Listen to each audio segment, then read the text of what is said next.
Section 1. You will hear a conversation about a language course. First, you have some time to look at questions 1 to 5.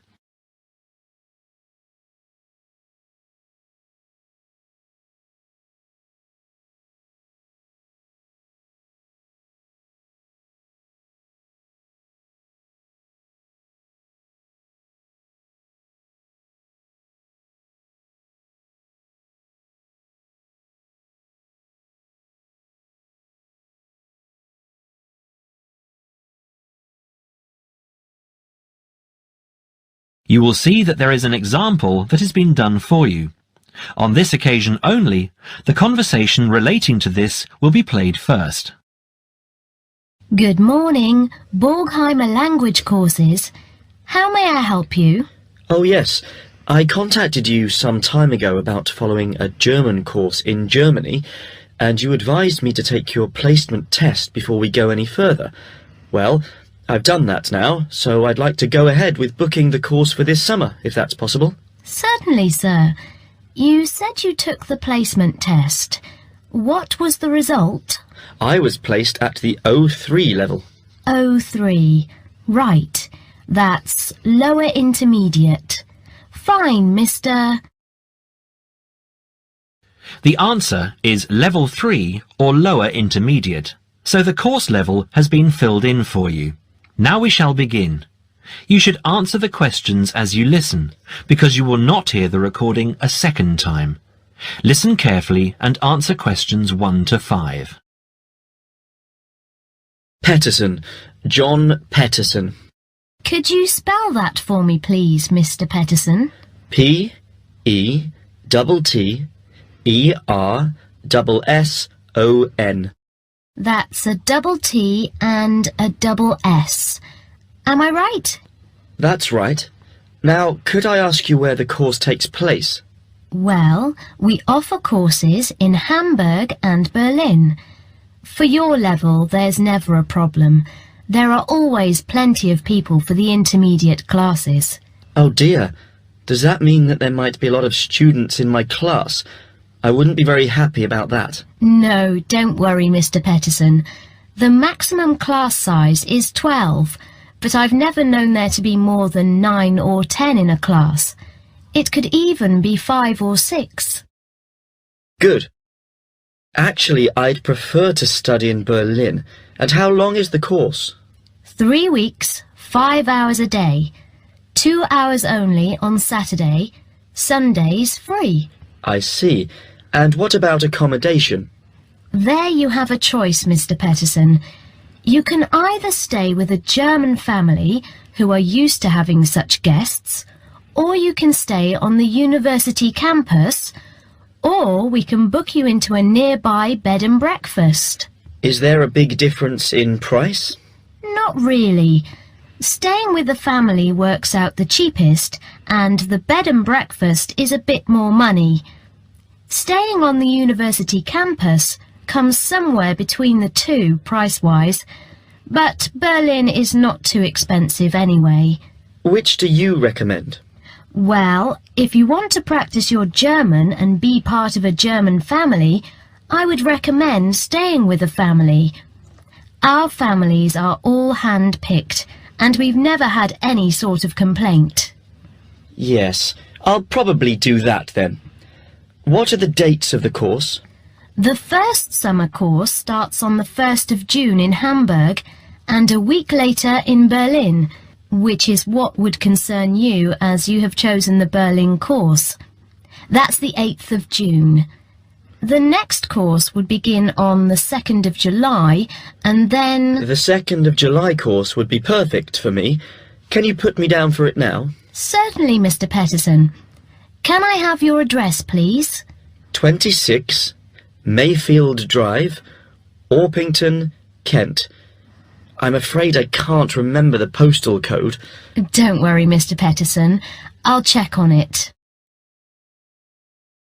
Before you hear the rest of the conversation, you have some time to look at questions 6 to 10.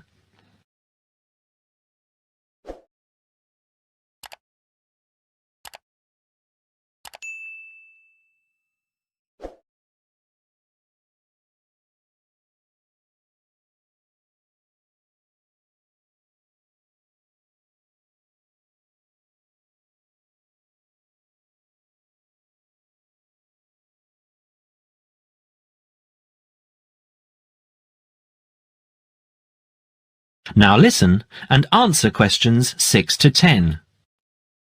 There are a couple of other things I'd like to ask. Certainly. What do I need to bring on the course? Well, apart from the obvious, you'll need our textbooks. I'll email you the name and publisher. You should be able to find it in your local bookstore. If you do have problems, call me or email me and I'll see what I can do.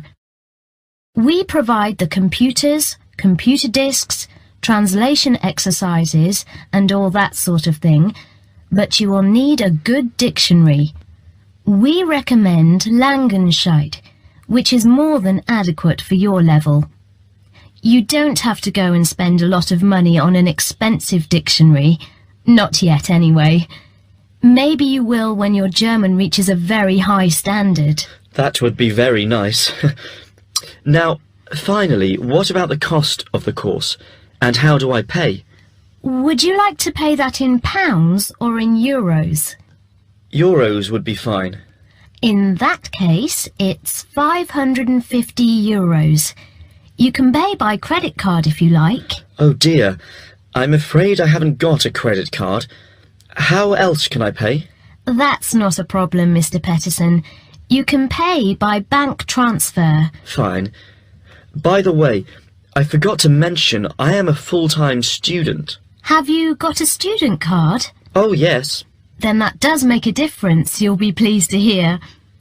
You are entitled to 35% off the full price. And if you can persuade a few people to join you, it would work out even cheaper. How do you mean exactly?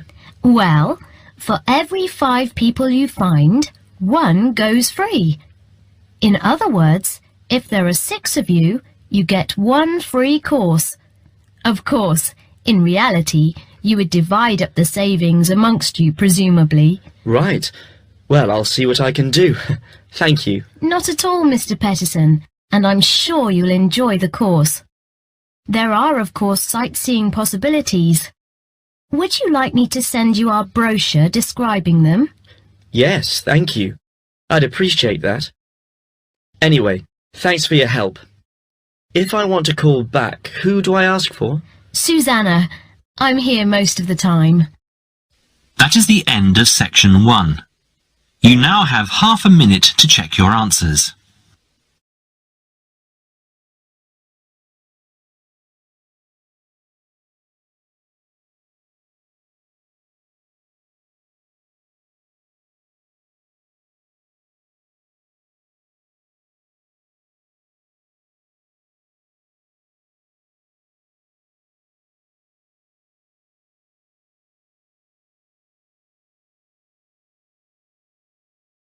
Now turn to section 2.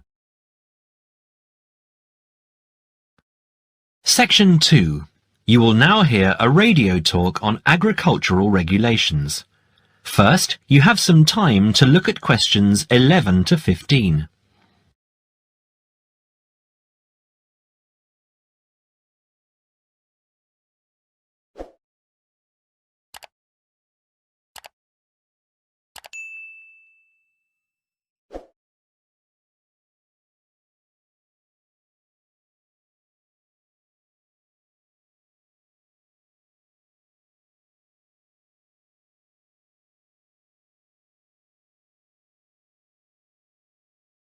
Now listen carefully and answer questions 11 to 15.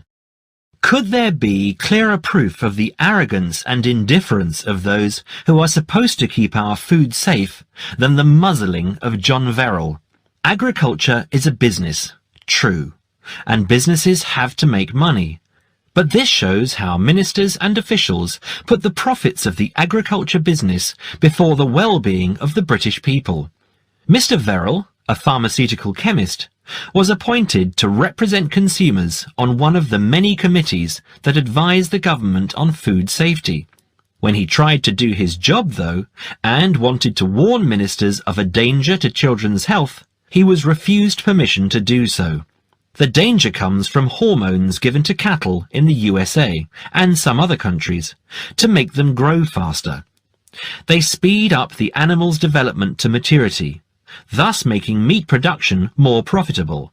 There have, however, long been fears that the hormones have horrendous effects on the people who eat them, causing diseases as serious as cancer.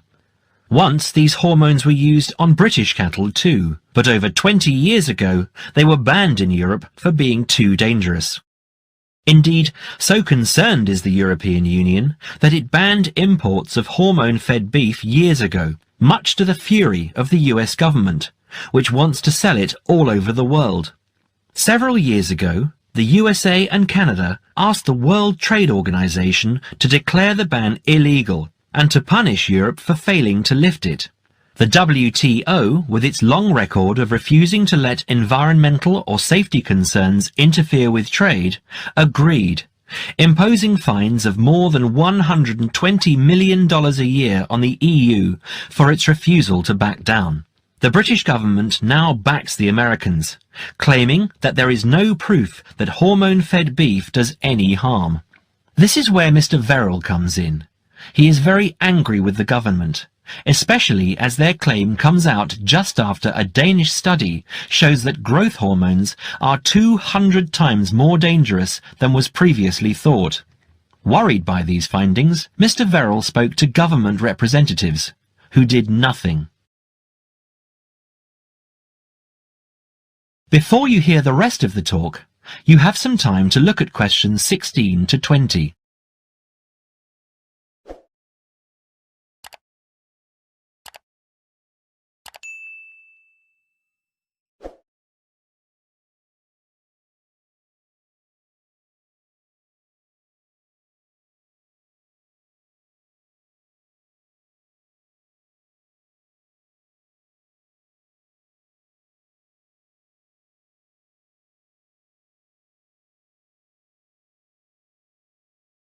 Now listen and answer questions 16 to 20.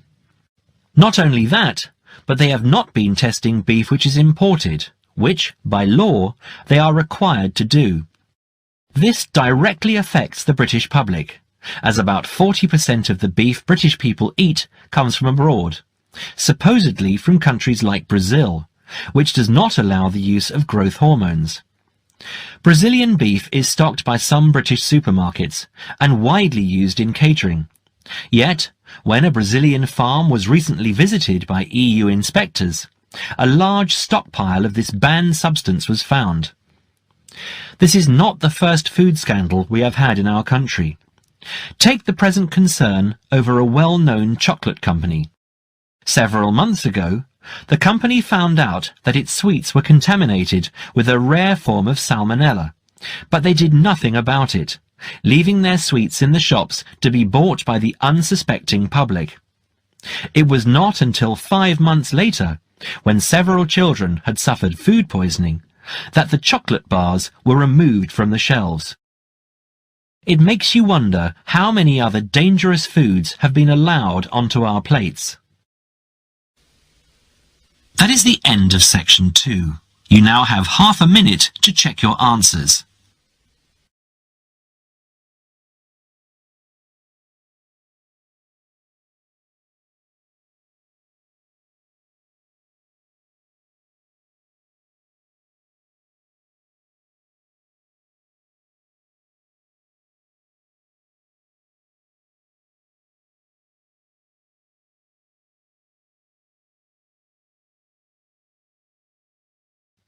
Now turn to section 3. Section 3. You will hear a conversation between a tutor and 2 students, Amanda and Jake. First, you have some time to look at questions 21 to 25.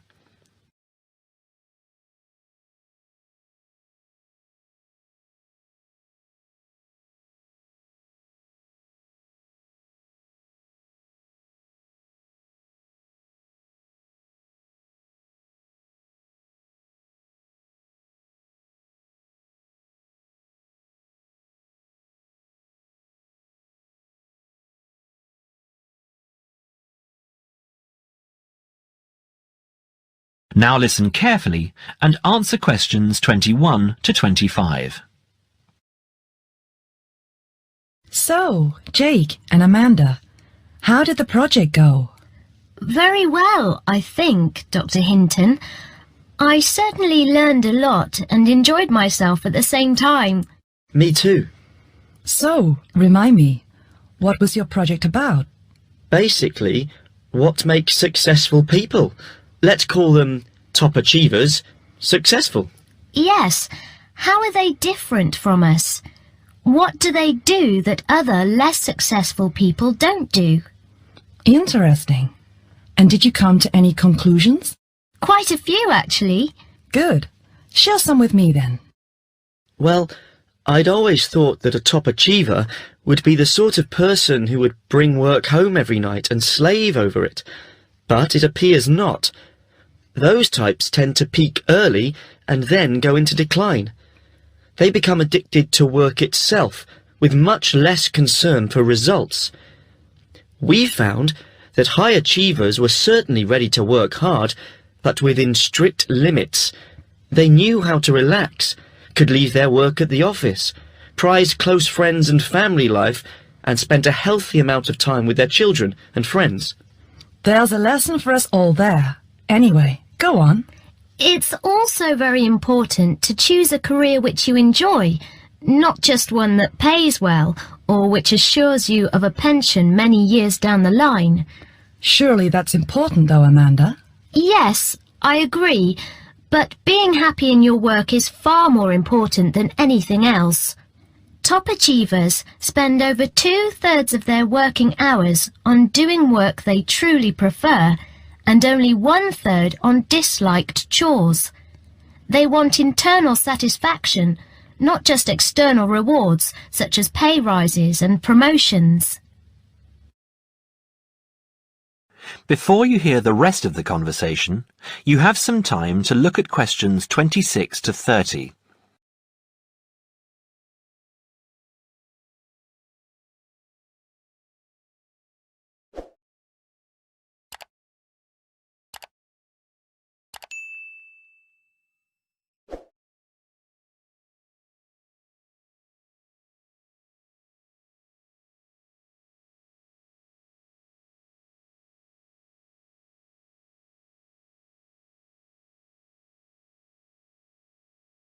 Now, listen and answer questions 26 to 30. Actually, in the end, they often have both, because they enjoy what they are doing, so their work is better and their rewards higher.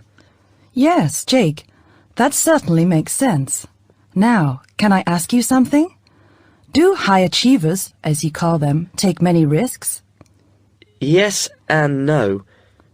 I interviewed one business executive who told me he was able to take risks because he carefully considered how he could salvage the situation if it all went wrong. He imagined the worst that could happen, and if he could live with that, he went ahead. If not, he didn't take the chance. Other people prefer to stay in what I heard described as the comfort zone setting for security, even if it means settling for mediocrity and boredom too. Would you call top achievers perfectionists? Contrary to what I expected, no, I wouldn't. We came to the conclusion that a lot of ambitious and hard-working people are so obsessed with perfection that they actually turn out very little work. I happen to know a university teacher, a friend of my mother's, who has spent over 10 years preparing a study about a playwright. She is so worried that she has missed something, she still hasn't sent the manuscript to a publisher. Meanwhile, the playwright, who was at the height of his fame when the project began, has faded from public view. The woman's study, even if finally published, will interest few people. So, what has this got to do with top achievers? Well, top achievers are almost always free of the compulsion to be perfect. They don't think of their mistakes as failures. Instead, they learn from them, so they can do better next time. Well, would you call them competitive? High performers focus more on bettering their own previous efforts than on beating competitors. In fact, we, came to the conclusion that worrying too much about competitors' abilities and possible superiority can be self-defeating. Yes, and we found that top achievers tend to be team players rather than loners. They recognise that groups can solve certain complicated problems better than individuals and are eager to let other people do part of the work.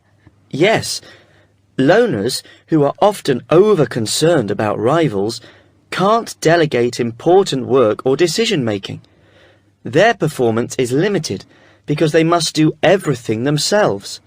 Well, it looks as if you two have done a thorough job and learned something into the bargain too. Now there are just a couple of points I'd like to clarify with you. That is the end of section 3.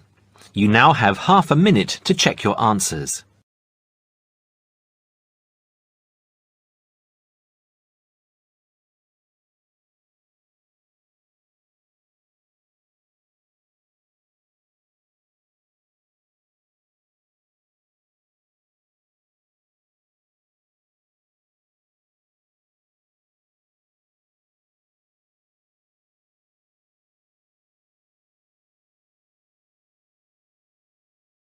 Now turn to section 4. Now listen carefully and answer questions 31 to 40.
In the past few years, a new condition has been identified and given a name: SAD, short for Seasonal Affective Disorder.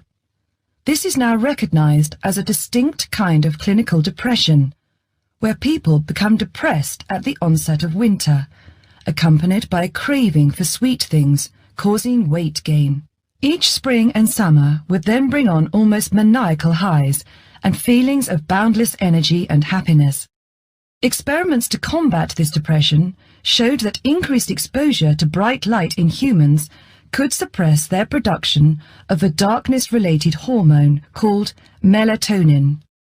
The light needed to induce this change was about 2,000 lux, or about 4 times brighter than ordinary household lighting.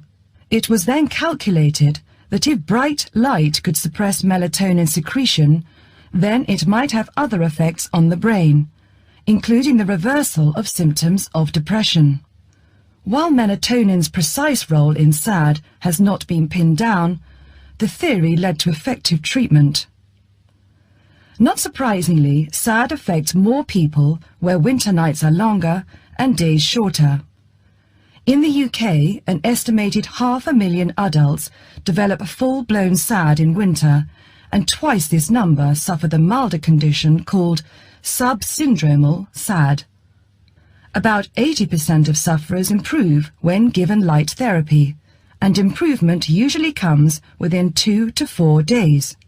Scientists are still unsure why winter depression happens, but more than a decade of research has turned up some surprising findings. Nearly 80% of SAD victims are women. Researchers are uncertain why this is so. SAD can affect people at any age, but typically it begins around the age of 20 and becomes less common between 40 and 50. SAD is comparatively rare in children and adolescents, but so far researchers have been unable to come up with a logical reason for this. As many as half of SAD sufferers have at least one family member with depressive illness, suggesting that the depression has a genetic component. Some patients experience shifts in their body clocks when they're depressed in winter. They are morning people at one time of the year and become evening people at another. What is the underlying difference between SAD sufferers and others? A clue can be found in carbohydrate craving, a common symptom. People often become obsessed with chocolate, for example. Carbohydrates alter brain chemistry by increasing the level of a soothing chemical called serotonin, a neurotransmitter that carries signals between brain cells. SAD sufferers crave carbohydrates because they may need serotonin to lift their mood. This craving can be intense, in fact, an addiction. It may be that the serotonin system of the brain has problems regulating itself during the winter.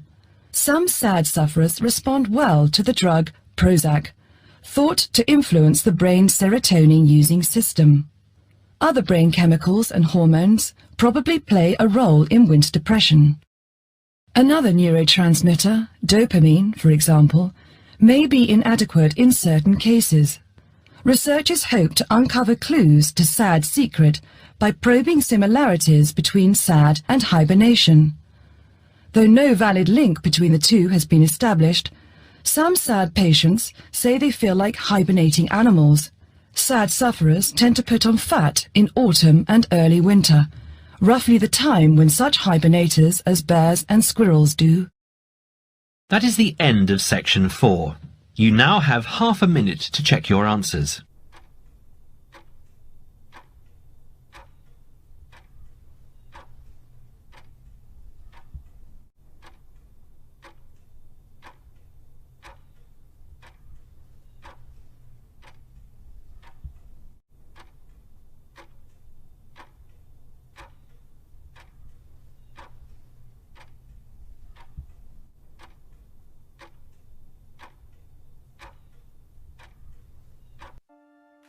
That is the end of the listening test.